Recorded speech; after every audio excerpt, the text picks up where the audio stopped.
35 lakhs loan எடுத்து போய் படிக்க வேண்டிய ஒரு இடத்துல 50 lakhs லோன் எடுத்த ஒரு ஸ்டூடெண்டோட ரியல் இன்சிடென்ட்டை பத்தி நான் சொல்றேன். பிகாஸ் ஃபண்ட் மேனேஜ்மெண்ட் ஆல்ரெடி நான் ரொம்ப தெளிவா சொல்லிட்டு இருக்கிற விஷயம் என்னன்னா, எவ்வளவு ஃபண்ட் வேணுமோ அதை மட்டும் நீங்க மெயின்டைன் பண்ணா போதும்.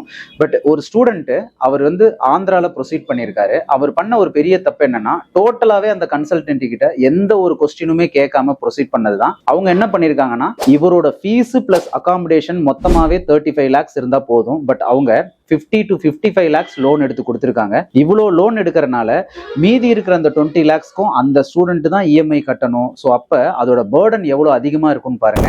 ஒரு எஜுகேஷன் லோன் நீங்க போறீங்கன்னா எவ்வளோ தேவை, என்ன தேவை, இவ்வளோ இருந்தா போதுமா, என்னால இந்த அளவுக்கு தான் இஎம்ஐ கட்ட முடியும், இது எல்லாத்தையுமே நீங்க ப்ராப்பரா பிளான் பண்ணாம அந்த விஷயத்த நீங்க பண்ணீங்கன்னா கடைசியில நீங்க தான் ரொம்ப சஃபர் ஆவீங்க. எல்லா ஸ்டூடெண்ட்டுமே போற ஒரு வேகத்துல எவ்வளவு லோன் கிடைச்சாலும் பரவாயில்ல, எனக்கு கிடைச்சா பரவாயில்லன்னு போறீங்க. பட் அந்த மாதிரி பண்ணாதீங்க. ஆர்ஆர் ஓவர்சீஸ்ல அந்த மாதிரி ஒரு நாளும் பண்ண மாட்டாங்க. கிளியரா எக்ஸ்பிளைன் பண்ணி இவ்வளவுதான் லோன் எடுக்கணும், இப்படிதான் பண்ணணும்னு சொல்லி அந்த ப்ராசஸை ஈஸியா கம்ப்ளீட் பண்ணுவாங்க. ஸோ லோன் ப்ராசஸ் பொறுத்த வரைக்கும் எந்த ஒரு டவுட்டா இருந்தாலும் நீங்க ஆர்ஆர் ஓவர்சீஸை மறக்காம கான்டாக்ட்